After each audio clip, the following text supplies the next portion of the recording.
Ou, então, assim, essa é uma coisa que me incomoda muito, porque parece, primeiro, que dá uma certo ar de inocência no usuário, e que não é, por exemplo, para as indústrias de bebida, né? E segundo, que coloca essa turma toda e que eu vejo uma diferença de compromisso até com a fonte. A Minalba, a Nestlé, se secar, seca a Califórnia, seca tudo, não tem problema, né? Um windsurfista já não vai ter esse interesse. Então, assim, eu acho que talvez essa necessidade da gente rever mesmo esse conceito, a denominação para esses diferentes usos industriais, onde a água, onde você, na verdade, você está vendendo água. Mas, assim, A outra coisa é quem utiliza, né, por uma atividade que o coloca, porque o usuário é a sociedade civil, que bebe água limpa, quer beber, né? O usuário, na verdade, no sentido mesmo da palavra, seriam todos nós. Eles vendem, são intermediários de água, mercadores. Talvez o que seja mais importante, assim, claro que, por exemplo, esses erros de representação, por exemplo, o cara que é nitidamente um usuário privado, um pecuarista, ele funda uma ONG, ele claramente representa um usuário privado. Então ele não pode ter duas representações, não deveria ter. Ele já tem a sua representação garantida lá no segmento do usuário, né, dentro da parte de pecuária. Aí, quando você fala isso, aí é uma associação de municípios, é uma associação também, aí ela está lá dentro de um processo associativo de municípios e se acha no direito de se inscrever como sociedade civil organizada. Nossa lei permite, né? Então, consórcio é considerado uma organização da sociedade civil. Aí, percebe aí? É a mesma lógica que você está dizendo aí.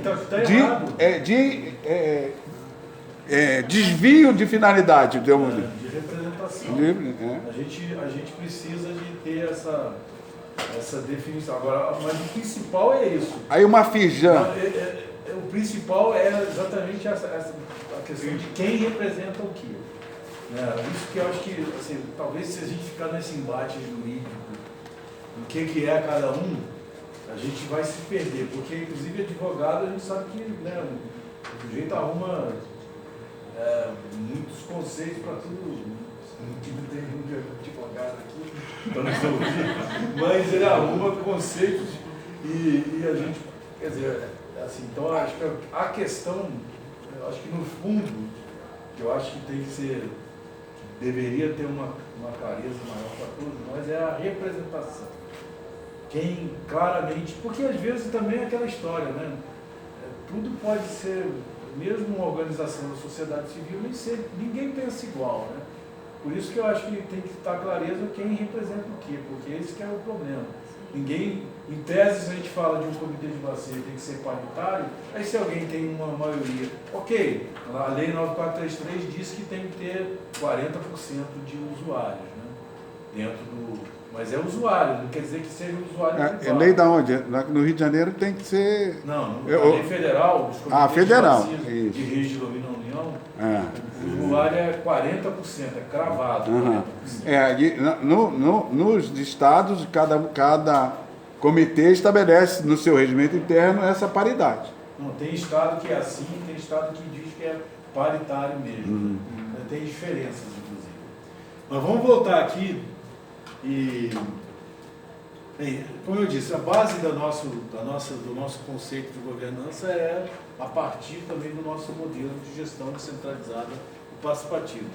Mas a gente entende governança como isso aqui, envolve tanto a gestão administrativa do Estado, ou seja, o Estado tem que ter capacidade para fazer a gestão, ele tem responsabilidade, não é aquela coisa, é culpado, não é questão de culpa, é responsabilidade. Mas ele tem também a capacidade, inclusive, de articular e mobilizar tanto os atores estatais e sociais para resolver os dilemas de ação coletiva. O Estado tem o papel de liderar o processo de resolução dos problemas coletivos, mas deve fazê-lo a partir da interação com a sociedade. Quer dizer, esse é o conceito que se agrega ao nosso modelo de gestão descentralizada e participativa, para a gente poder ir pensando e como que a gente vai chegar, inclusive, para monitorar essa governança aí, né? Como é que a gente monitora isso? E aqui tem uma definição muito importante, quer dizer, que eu já falei aqui, né, mas aqui o Castro, né, fala: a governança sendo democrática é um processo político que pode caracterizar-se pelo confronto de projetos políticos rivais fundamentados em diferentes valores e princípios. Consequentemente, a discussão sobre governança ainda ressalta a necessidade do debate político sobre os diferentes valores e princípios existentes na sociedade. Quer dizer, não é que a gente vai ficar debatendo política o tempo todo no comitê de vacina, não é o caso, mas é preciso reconhecer que existem diferenças, pensamos diferente, né? Podemos ser amigos, né? Sem dúvida, mas não pensamos igual. Todo mundo, estamos lá, todo mundo está fazendo o esforço de fazer a gestão, agora tem interesses diferentes e são conflituosos. Eles precisam aparecer na discussão dos comitês de vacina, eles precisam aparecer. Né? Porque no fundo ele já está ali. O máximo que pode estar acontecendo, ele está sendo escondido. Né? Mas ele já está ali. Essas diferenças, né? Cada um aqui tem uma história, né? Cada um de nós aqui tem uma história, cada um de nós tem uma formação. Só isso também nos faz diferente, fora outras questões. E aí mais por uma coisa principalmente para os gestores, né? Especialmente para aqueles que ainda acham que a gente pode fazer política pública sozinho, quer dizer, o poder público fazer política sozinho. Quer dizer, há, né, um movimento, né, da criação dessas redes, parcerias público-privadas, eles cada dia são mais dominantes no mundo, porque, né, tornou-se quase imperativo essa construção dessas parcerias, porque nenhum ator detém sozinho o conhecimento, né, e a capacidade de recursos para resolver esses problemas unilateralmente.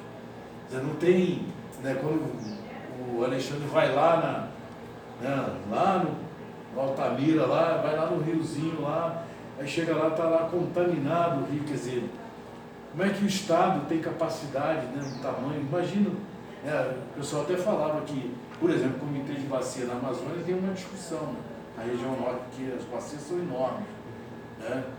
Tem um cara lá atrás, um dos formadores aí de opinião, e trabalhou muito tempo no Ministério do Meio Ambiente, na parte de recursos hídricos, que é o Raimundo Garrido. Ele falava que o comitê de bacia, o tamanho do comitê de bacia tem que ter o tamanho seguinte: quando você sai do seu ponto, vai lá na reunião e volta para sua casa. Né? Ele falava isso, mas isso era metafórico, né? Não era uma metáfora, porque óbvio que, por exemplo, você sabe que é bem difícil, mas de fato, né? Mas, quer dizer, voltando aqui, né? A grande discussão é isso, né? Eu não imagino por que os governantes às vezes têm tanta dificuldade de ter processos participativos.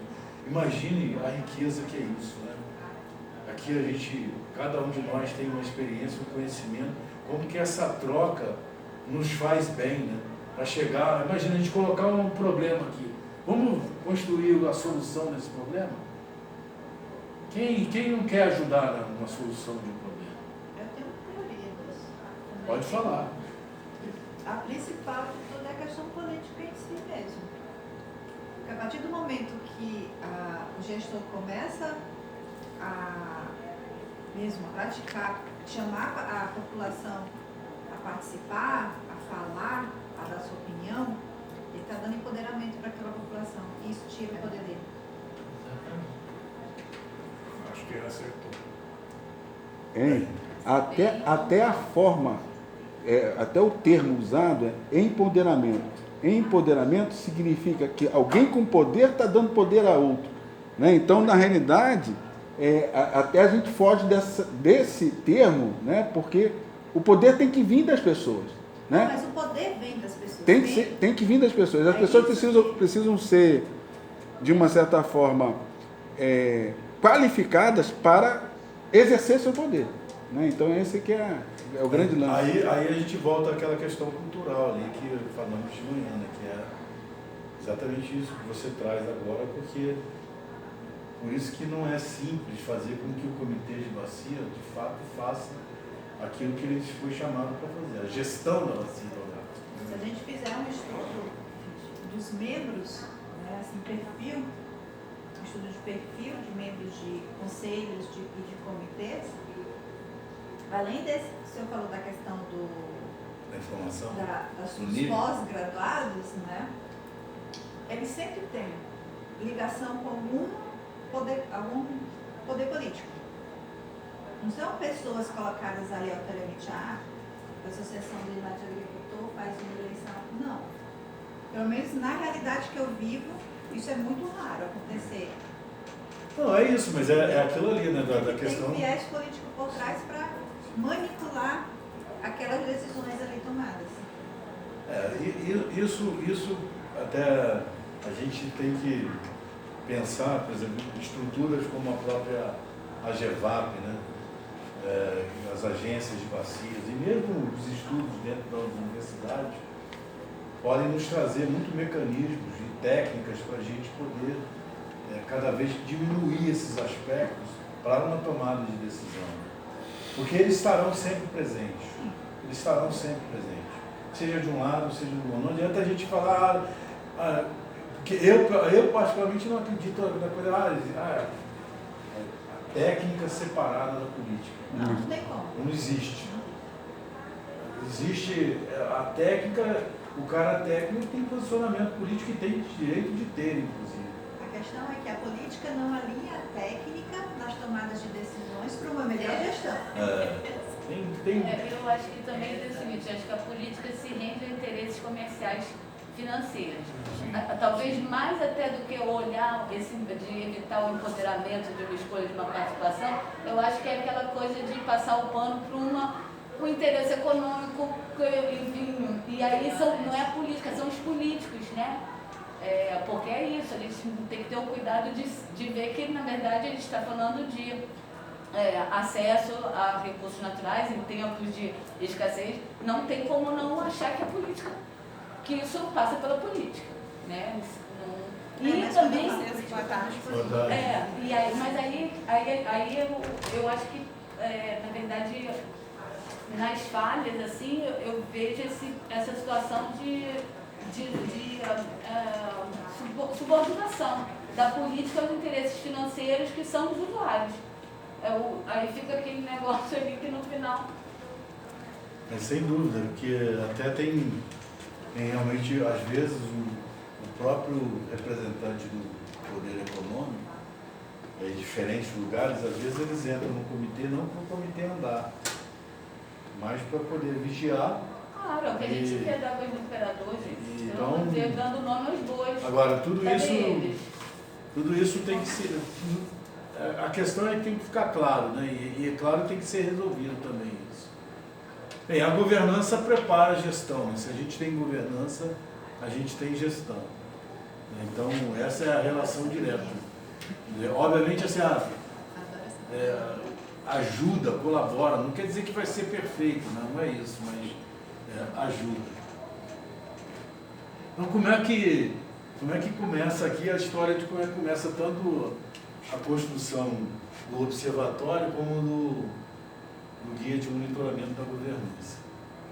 Em 2005, eu estava ainda no WWF Brasil, a gente, junto com a coordenação do Fórum Nacional de Comitês de Bacias da época, era um professor lá, quer dizer, ainda é professor lá na Universidade Federal, lá em Canela, no Rio Grande do Sul, Isidoro Zorzi, nós chamamos vários atores de 3 segmentos, nos reunimos e a pergunta dessa reunião era essa aqui: como verificar se o sistema está cumprindo o seu papel diante de sua finalidade? Quer dizer, já era o monitoramento, quer dizer, a principal questão já era o monitoramento, era monitorar. Quer dizer, a gente está fazendo o nosso papel, os comitês, o sistema está cumprindo o papel diante da finalidade dele. Em 2005, né, vocês viram ali aquela evolução das leis estaduais e da política. Nem todos os estados tinham suas políticas estaduais de recursos hídricos. Então, por isso, o ciclo do nosso sistema não se completava, né, do sistema nacional, porque o sistema nacional é compreendido o sistema nacional, ANA, etc., comitês de bacias de rios de domínio da União, e os sistemas estaduais. Como não tinham leis estaduais, o ciclo não se completava. Então, a gente chegou nessa reunião, aí depois vocês podem baixar, tem que ver como é que a gente consegue baixar e passar a informação para vocês. E aí vocês podem baixar essa publicação. E ela tem aqui reflexões e dicas, né? O nome expressa bem o que a gente chegou. Reflexões e dicas para acompanhar a implementação do sistema de gestão de recursos hídricos no Brasil. A gente não chegou em indicadores aí, e por isso, né? O principal motivo era que o ciclo não se completava. Vem em 2012 e 2013, vocês lembram aquele quadro lá, de 2007 já tinha todos os estados com políticas, 2012 já tinha até estado revisando o plano estadual, enfim. E aí a gente de novo agora faz uma parceria, eu ainda estava no WWF Brasil, a gente faz uma parceria com a Fundação Getúlio Vargas, mais precisamente com o cientista político Fernando Abrúcio. De novo, né, essa é uma característica marcante nesse processo, que é a participação. Não estou falando que foi o ideal, mas a gente convidava, e muitas vezes, né, por ter recurso no WWF, a gente bancava até a participação de representantes da sociedade civil para estar indo nessas oficinas. E nessa aí a gente gerou essa publicação aqui, Governança dos Recursos Hídricos, propostas de indicadores para acompanhar a sua implementação. E aqui a gente fez um estudo de governança não só de política de recursos hídricos, fez da governança de saúde, segurança, assistência social e educação. A gente fez um estudo da governança dessas políticas para ver o que a gente podia trazer delas para nos ajudar no recursos hídricos. E claro, fez um estudo também de governança de recursos hídricos. Da governança de recursos hídricos. Na governança de recursos hídricos especificamente, nós entrevistamos 37 pessoas, que aliás foi o mesmo número que um pouquinho depois que a gente começou a fazer esse estudo aqui, a ANA fez uma parceria com a OCDE, provavelmente vocês conhecem, tem uma publicação, Governança de Recursos do Brasil, que é junto com a OCDE. E eles entrevistaram também 37 atores. Eu estou sempre querendo descobrir se a gente entrevistou quase as mesmas pessoas, porque é muito provável. Quer dizer, não todo mundo, mas alguns devem ter coincidido. E essa publicação, né, aí a gente tem a primeira versão de indicadores. Mas antes de falar da continuidade sobre os indicadores, o Fernando Abrúcio, que é o cientista que nos ajudou, ele falava, mais do que ter indicadores, é preciso ter um sistema de monitoramento. Então, o sistema está representado pelo Observatório da Governança das Águas, popularmente a gente chama de Observatório das Águas, e aí a gente construiu, né, deu continuidade na construção tanto dos indicadores, que eu vou contar daqui a pouco, como do observatório. Eu diria que em 2022 a gente está em construção ainda, e vamos continuar em 2023. Mas a gente fez uma pesquisa de funcionamento de observatórios, inclusive no mundo, não só no Brasil, mas o nosso principal modelo foi o Observatório do Clima. E por isso que o Observatório das Águas não é uma instituição, é uma rede de instituições, né? Nós somos uma rede de instituições dos 3 segmentos, igual o nosso sistema, e no nosso modelo de governança, eu até, na realidade, essa coisa está lá em cima, né? Vou pegar ela aqui porque é para vocês verem, né? Ou não. Aqui, ó. No nosso modelo de governança, a gente tem um conselho geral, né, e um comitê gestor. Nesse conselho geral, né, a gente também, no nosso modelo, admitimos a adesão. Você hoje tem, até É gozado como a gente realmente vai criando coisas. Porque a gente tem hoje 2 termos de adesão. Um termo é para aderir ao OGA, ao observatório, que é para ajudar a construir o observatório. Aí você pode aderir institucionalmente, como você pode aderir, a gente admitiu também a adesão de pesquisadores, e pesquisadoras, é claro, né? Pesquisadores e pesquisadoras. Por quê? Porque muitas vezes tem gente trabalhando com governança na universidade, e a universidade mesmo é muito difícil dela aderir, porque tem que passar pelo conselho de reitor, da reitoria. Então aí deram uma sugestão no nosso modelo de funcionamento, que a gente não tem um estatuto, não tem um regimento, admitimos, né, foi aprovado numa assembleia, e a gente tem, então, aqui nesse Conselho Geral, instituições da sociedade civil, do poder público e do setor privado, e pesquisadores e pesquisadoras. Daqui do Conselho Geral é aprovado em assembleia um comitê gestor, que dele pode fazer parte somente organizações da sociedade civil e do setor privado. Por quê? Porque como comitê de bacia pode participar aqui também, pode ser membro do OGA, mas não pode ser membro do comitê gestor. Por quê? Porque a gente, nem comitê, nem secretarias, nem órgão gestor, porque eles são passíveis de observação do observatório. Então, para a gente garantir a autonomia e independência do observatório, na observação, a gente colocou essa responsabilidade no comitê gestor. Tem um núcleo executivo pensado, né, com 3 pessoas no máximo, e hoje estou eu aqui, somente eu, né, faço, pelo menos tento fazer a parte de comunicação, mas não sou comunicador, e sou eu que coloco notícias no site, etc, e a gente, infelizmente, ainda não conseguimos recursos para mesmo garantir meu trabalho como, assim, full time para o OGA. Mas isso tudo é só teórico, né? Porque a gente dedica muito mais de 40 horas ao observatório. Mas a gente pensou numa coisa muito enxuta, né? Que está aqui 3 funções. E podem ser formados grupos de trabalho, núcleos estaduais, comitê científico. E a gente já teve a felicidade de, em um determinado momento, ter núcleos estaduais pensando a governança, porque como é que você pode fazer a leitura de governança?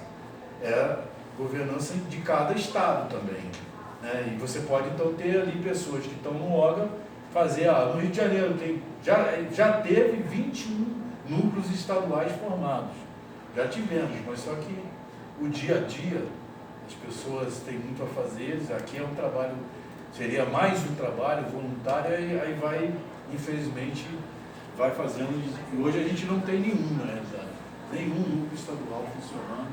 O único núcleo que está funcionando é o núcleo de pesquisadores. Esse voltou agora, tem uma colega lá da USP, lá, que chama Priscila, ela pegou para si, chamou os outros, aí está reativando, e eles estão discutindo, o que é muito bom, né? Hoje, na realidade, até tem que mudar esse slide, nós temos essas 7 instituições, nós fizemos uma assembleia virtual na semana passada, dia 23, e entraram 2 instituições no comitê gestor, além dessas aqui, que é o Instituto International Rivers, que é uma ONG que tem trabalho na Amazônia, e a Fundação Avina, que tem trabalho no Nordeste, mas não somente, e eles entraram. Então hoje nós temos 9 instituições no comitê gestor. Foi aprovado na Assembleia da semana passada. Vem para cá mesmo. O Ângelo, a folha de presença está devendo, só estou sem folha em branco aí. Não é para poder o pessoal votar? Porque... Mas e os outros que vieram de manhã, eu não sei como é que vai ser. Mas, então, todo mundo inscrito lá. vai... Lá tem inscrição. Lá no licenciamento tinha pra cá. Aí colocava nome, e-mail, instituição. Hoje que novo que eu me imprimi, naquela lista, né? Mas não tem como tirar xerox? Eu acho que tem. Talvez em algum outro momento, né, a gente consiga isso. Eu vou conseguir. A Eu falo com a professora Cristiane e a Natira Xera, que foi necessário. Exatamente. Mas Isso eu tem que ser acho amanhã, importante momento, né? Mas agora tem que Agora não vai ter, exatamente. Pouco de redundância. Aproveitando o ensejo, eu tomei a liberdade. Se quiser, a gente passa também. Põe aí o nome, é lá pra gente qualquer coisa. Aproveitando o ensejo, Sem nada, a gente abre. eu tomei a liberdade de criar um grupo de WhatsApp de todo mundo que está participando do ECOB. Aí eu estou dando a oportunidade para as pessoas serem administrador para sair convidando tudo. Você já está lá, tá? Aí você também está lá, você está lá. Então é só sair convidando gente aí e entrando no grupo. Então, assim, voltando aqui, né? Vocês viram lá, a gente deu continuidade e estamos construindo um observatório para ele ter esse papel, inclusive dar adesão de comitês, né, de outras estruturas, inclusive também é para nos ajudar, inclusive monitorar também o nosso trabalho, quer dizer, a gente precisa desse retorno, né, super importante. Se a gente está falando de monitoramento, a gente também tem que ser monitorado, né? É claro que tem que levar toda a consideração, como a gente leva a consideração que muitos comitês de bacia sequer têm recurso para elaborar seu plano, né? É a mesma coisa, quando vocês forem avaliar o OGA também, leve em consideração que a gente ainda não tem a estrutura que a gente merece e precisa ter. Mas aqui nasce então a primeira versão de indicadores, nessa publicação de 2014. Só que ela foi feita, esse chegar nesses indicadores foi em apenas duas oficinas. Então ainda não era suficiente para a gente poder falar assim, está na hora já de colocar para rodar, né? Vamos falar assim, porque indicador é assim, indicador, você tem que chegar um momento que você coloca para rodar, porque é óbvio que ele possivelmente vão aparecer sugestões de melhoria, mas só que aqui eram apenas duas oficinas, a gente então não podia já colocá-los para rodar. E o que a gente fez? A gente fez uma pesquisa, aí de novo, né? A gente conseguiu um recurso, fez uma pesquisa no mundo, não tinha nenhuma, aí só encontramos uma instituição que fez e está fazendo indicadores de governança. Estamos falando de indicadores de governança, lembrando sempre disso. É o indicador do processo. Nós não estamos falando de indicadores de impacto nem de resultado, nós estamos falando de um indicador que olha o processo, como que ele está andando para a gente chegar no resultado. E o único que estava fazendo isso também era o CDE, que tem indicadores de governança. Nós até encontramos nesse estudo, a gente fez uma colombiana fazendo e usando esses indicadores nossos aqui, uma dissertação lá na Colômbia, né? Foi até legal, foi interessante. Mas robustamente falando, né, de forma robusta, éramos nós que estávamos construindo e essa da OCDE. O que a gente fez? A gente pegou os nossos indicadores construídos aqui, com os indicadores da OCDE, montamos uma pesquisa online e mandamos para cerca de 150 pessoas, atores da gestão de recursos hídricos, sempre.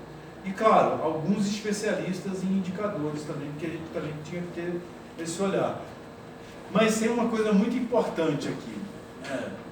O indicador de governança não é simples de construir e também monitorar a governança não se monitora somente a partir de indicadores. A governança é bem subjetiva. Então a discussão, a importância, e eu vou falar disso daqui a pouco ainda mais, quando quem monitora, quem coleta os dados dos indicadores de governança, não somos nós, não é o OGA, e sim os comitês de bacias, é por isso, porque é muito importante que a gente troque conhecimento, que se aproprie do conhecimento de governança. Não podemos monopolizar o conhecimento sobre isso de forma alguma, para que se perceba cada vez mais os membros dos comitês, porque nessa história de apresentar a governança como um elemento importante, a gente já encontrou de tudo. Aqueles que já percebem que governança é importante, mas não tinham um instrumento para monitorar, e outros que não passava, não tinha a governança como um elemento importante. Então, assim, é por isso que é importante que sejam os membros que coletem os dados, porque para exatamente se apropriar cada vez mais desse conhecimento da governança. Eles vão cada vez mais a gente vai perceber que ela está presente e que a gente precisa fazer alguma coisa. Pode não ser pode até não ser com a ferramenta do que o OGA construiu, pode até não ser, mas de fato é super importante monitorar a governança. Então a gente fez isso, houve um retorno dessa pesquisa, a gente trabalhou internamente e essa pesquisa a gente apresentou aqui. Peraí, tem mais uma foto? Tem. Nessa oficina, vocês estão vendo ali a Vera Lúcia Teixeira, que é aqui do Comitê Médio Paraíba, está também na organização aqui do encontro. E nós apresentamos os resultados dessa pesquisa nessa oficina. O pessoal trabalhou, né, vocês estão vendo aqui eles, né, nas cadeiras, nas mesas, aqui, né, trabalhando, discutindo o que a gente apresentou. Você desligou aí, não? Ih, caramba. Matou o bicho. Oh, não. Pô, fui fazer um negócio e fiz outro. Deu contato, mau contato aí? Agora tem que dar um enter aqui para ligar aqui, tá só Pega no uma instante. cadeira, pega a cadeira, coloca aqui. Depois, coloca aqui, ó, cadeira. Ou aquela ali. Desculpa aí.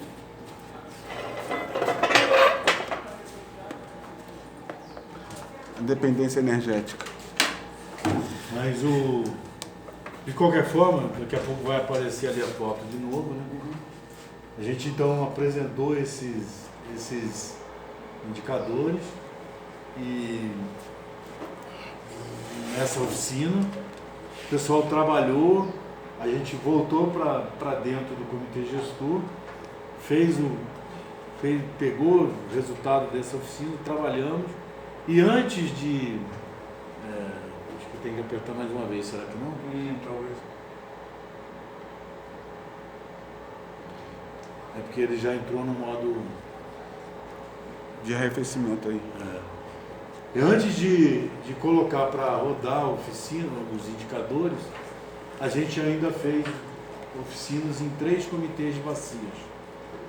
Pegou o resultado daquela outra oficina e apresentamos a 3 comitês, membros, né, dos comitês. Isso separadamente. Uma oficina, se vocês olharem aqui ó, CEIVAP, Comitê para a Integração da Bacia, o São Francisco e o Doce.